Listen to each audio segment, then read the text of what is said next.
Kita copy aja yang ini lagi.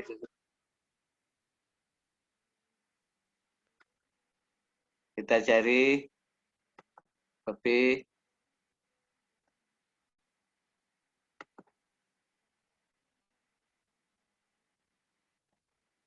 Empat angka ya. Ini selisihnya. Selisih antara ini dengan ini dia ya. Nah, kemudian kita copy. Kemudian data ini, data hasil ini kita bandingkan dengan uji Lilipers. Kita cari L tabelnya. Berapa L tabel yang N-nya 20? Kalau tadi N-nya 10 ya. N-nya 10. Kalau ini 20. Kita cari yang N-nya 10. Kita lihat statistik lagi. Jadi mana data yang paling besar di antara ini? Yang paling besar. Itu kita bandingkan dengan tabel. Kalau dia besar dari tabel tidak normal. Tapi kalau dia kecil dari tabel normal. Kita lihat tabel.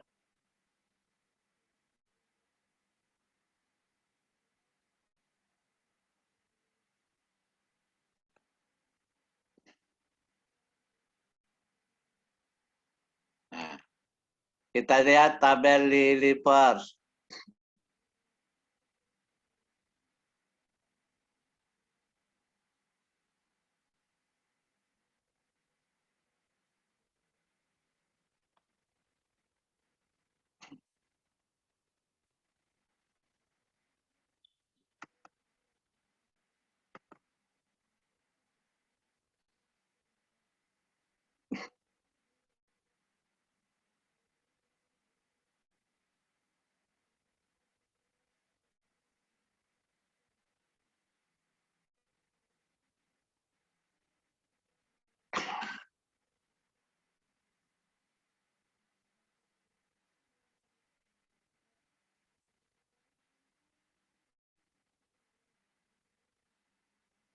Ada nampak?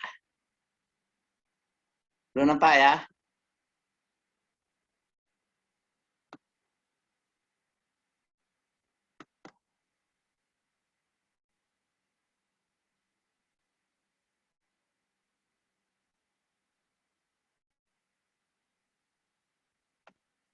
Ada nampak ini tabelnya?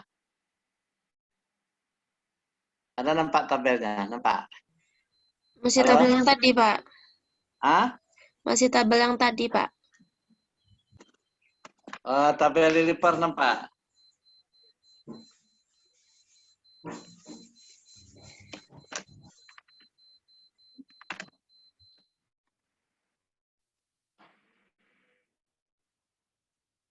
Nampak ya?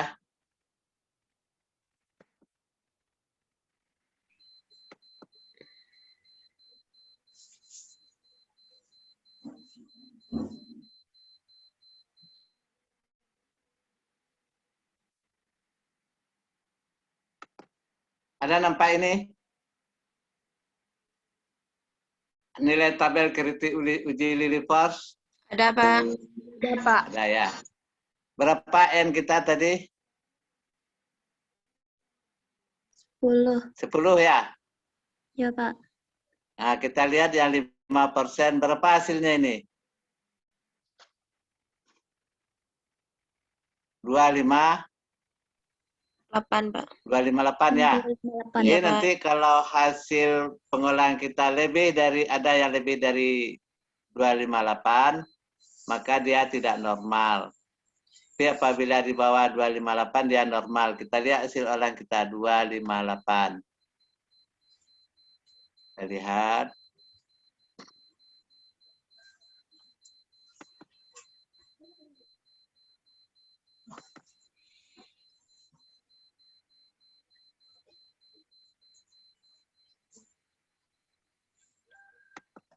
Ini olahan kita tadi ya. Ini olahannya kita bikin L tabel 258 dulu. 258. L tabelnya N10.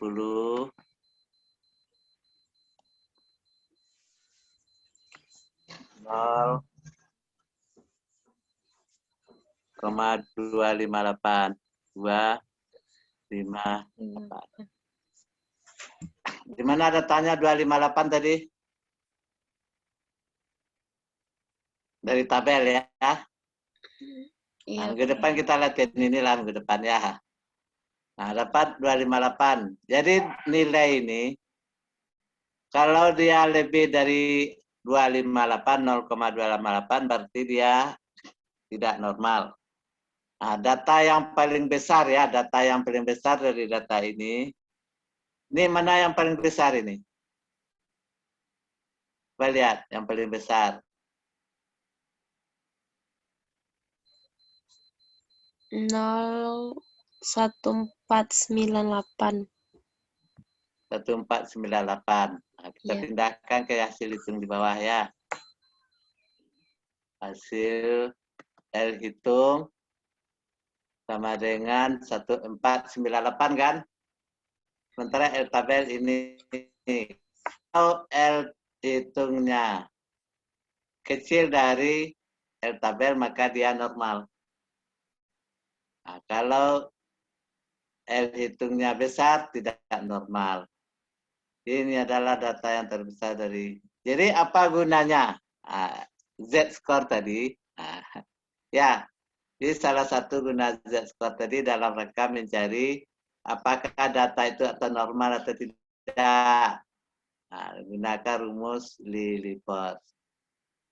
Di dalam rumus Lilliput ini ada Z-score untuk menghitung data itu normal atau tidak. Ya. Siapa tanya tadi? Ya, Sekria, Pak. Sekria. Nah, inilah dia Z-score itu. Dia juga bermanfaat untuk mencari normalitas. Termasuk juga bermanfaat untuk mencari homogenitas. Ya. Iya, Pak. Juga bermanfaat untuk mencari perbedaan. Nah, itu gunanya Z-score. Jadi harus melalui Z-score dulu. Kayak gini kan. Z-score dulu dicari, baru kita bisa mencari normal tidaknya. Ya. Nah, itu fungsi Z-score. Jadi Z-score itu melihat tinggi rendahnya data. Ya, perbedaan. Dilihat dari pertengahan. Soalnya kalau 50-50, nah, ini kurang 50, ini berlebih dari 50. Ya. Nah, ini diberi data ini berlebih, ada yang kurang. Nah, itu Z-score. Jadi sebenarnya untuk melihat perbedaan dari masing-masing data. Paham? Sekria? Paham? Ya, Pak. Oh, segitu. Ya, nanti Iya, Pak. kita ngolah sama-sama ini. Ya, itulah Iya, Pak. statistik ini. Jadi statistik itu harus dikerjakan dulu baru paham. Oh, untuk ini. Di depan kita ngolah ini ya. Iya, Pak. Ya, Pak. Jadi kadang-kadang Z-score ini dilihat pula oleh orang ekonomi, dia menurun atau naik gitu. Nah, sekarang berapa Z-score-nya? 1 berarti nurun ya kan? Kemudian nanti berapa? Oh, naik. Ya. Jadi turun naiknya itu bisa juga dilihat dari Z-score. Jadi Z-score itu melihat perbedaan masing-masing data ya. Kalau dari dulu berapa? Ya, sekarang berapa? Jadi berdasarkan variasi data itu bisa kita tahu bahasanya ada data itu turun atau naik. Ya, nah, salah satunya bisa dilihat dari Z-score. Sebenarnya secara manual kan bisa dilihat ya, angka mentah ya. Iya, Pak. Nah, tapi oleh statistik untuk lebih mudahkannya dia juga mencari Z-score kalau seandainya datanya banyak. Ya, nah, mudah mengolahnya. Paham? Sedikit paham, Pak. Oke. Nah, terima kasih. Ada lagi pertanyaan? Kasih, Pak. Ya, ada lagi. Mau nanya, Pak. Boleh, silakan. Saya mau tanya Rahmi.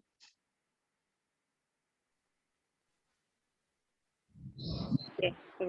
Angel, Pak. Angel. Jaringan Angel hilang-hilang dia, Pak. Oh, gitu. Itu, Pak, mau nanya ini tadi kan di rumusnya Ya, itu tanpa ada nilai rata-rata. Nah, terus tadi ada juga Angel lihat kan beda simbol. Kalau yang di sini simbolnya tuh kayak yang bentuk N gitu kan, Pak. Sementara nilai rata-rata kan X bar biasanya.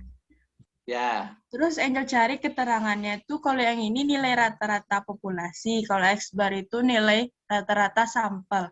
Kayak mana cara kita bedakannya, Pak? Pas untuk ngumpulin data untuk rumus yang S-score nih, Pak. Z-score nih, Pak. Iya, Z-score. Ada data populasi. Ya, Data populasi itu dari data yang sesungguhnya. Ya, data yang sudah ada kan.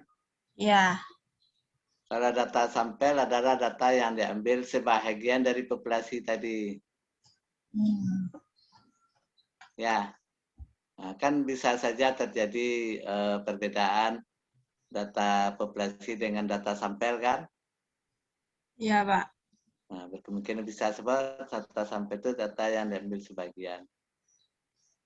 Nah, itu bedanya. Kalau kita kan ingin melihat apakah data yang sesungguhnya di populasi itu tuh seirama dengan sampel yang diambil. Jangan-jangan tidak seirama dengan sampel, berarti sampel tidak bisa mewakili populasi. Nah, bisa juga dilihat dari Z-score. Jadi sebenarnya ketepatan data itu. Apakah sampel yang sudah ada itu tepat tidak sesuai dengan populasi yang ada. Makanya digunakan rumus-rumus itu. Ya, jadi bisa saja sampelnya datanya itu melenceng dari populasi kan, bisa saja melenceng gitu. Kadang-kadang kan itu gunanya kita lihat Z-score itu. Cepat enggak data itu. Nah, jadi dari kepincangan data-data yang kita ambilkan itu, oh kita bisa tahu. Nah, biasanya kalau seandainya sama aja populasi dengan sampel kan 0 Z-score-nya. Ya, Angel ya. Iya, Pak. Kalau seandainya populasi sama 6, 6, 5, 5, 3, 3, itu hasilnya akan 0. Ya kan? Iya. Nah, tapi ada yang melenceng 6, 5, ya kan? Kemudian ada 6, 8, naik. Ada 6, 4. Jadi perbedaan antara data yang ada di lapangan dengan data yang ada di populasi, nah itulah yang kita melihat perbedaan, itulah yang namanya nanti Z-score. Nah, jadi Z-score ini adalah perbedaan data dari data yang sesungguhnya, data yang sebenarnya. Dia ada naik, ada turun, ada naik, ada turun kan? Kalau dia turun, min. Kalau naik, nah, kalau di bawah dari rata-rata gimana? Min ya. Kalau di atas rata-rata, plus. Nah, kalau kita lihat data kita tadi mana?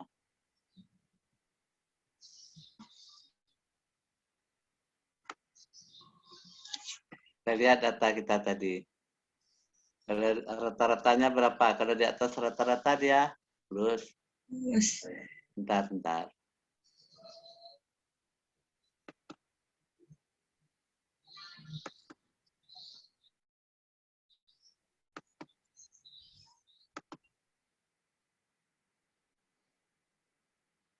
Rata-rata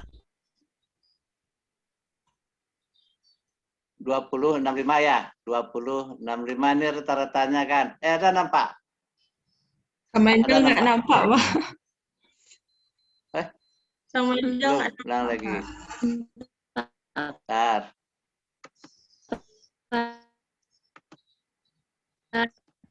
Ada nampak? Sudah Ada, nampak Pak. belum? Sudah, Pak. Ini rata-rata berapa ini? 20,6. 20,65. Kalau dia di bawah 20,65 dia min kan? Iya, Pak. Coba kita lihat benar enggak min. Nah, 20,65, 2017 di bawah 20,65 hasilnya? Min. Nah, 20,83 hasilnya di atas apa di bawah? Min. Di atas. Positif, Pak. Paham ya? Ya Jadi Allah, Pak. skor itu melihat selisih turun naiknya data itu. Ya.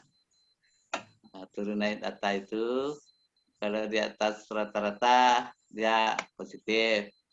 Di bawah rata-rata dia negatif. Negatif. Nah, kalau di peragangan nanti lihat skor ini naik enggak? Nah, kalau dia negatif, di sampel itu dia negatif kan? Berarti turun. Ya enggak? Nah, kemudian kalau dia positif, berarti dia naik. Gitu. Jadi melihat tren naik turun itu. Jadi dilambangkan dengan ada yang negatif, ada yang positif. Nah, kemudian kalau kita ingin uji normalitas, kita lihat area normalitasnya itu dengan mencari melalui ini. Di depan kita latihan bikin inilah ya. Mau? Kalian apa gunanya dalam penelitian? Ya, Jadi Pak. kita belajar statistik nanti salah satu gunanya adalah untuk membuat skripsi. Ya.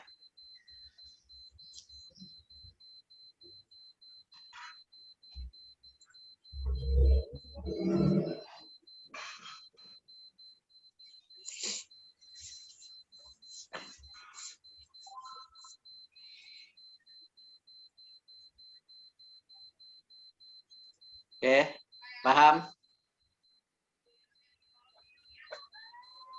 Paham. Minggu depan kuliah kita enggak libur minggu depan. Tapi libur Ya katanya. latihan statistik kita seharian. Masih ada satu lagi yang itu, Pak, yang presentasi, Pak. Apa tuh? Oh, Ica, Pak. Apa materinya? Apa ya? Tentang penelitian, Pak. Oh iya. Data. Apa? Penelitian. Oh, tentang olah data kali ya. Olah data penelitian.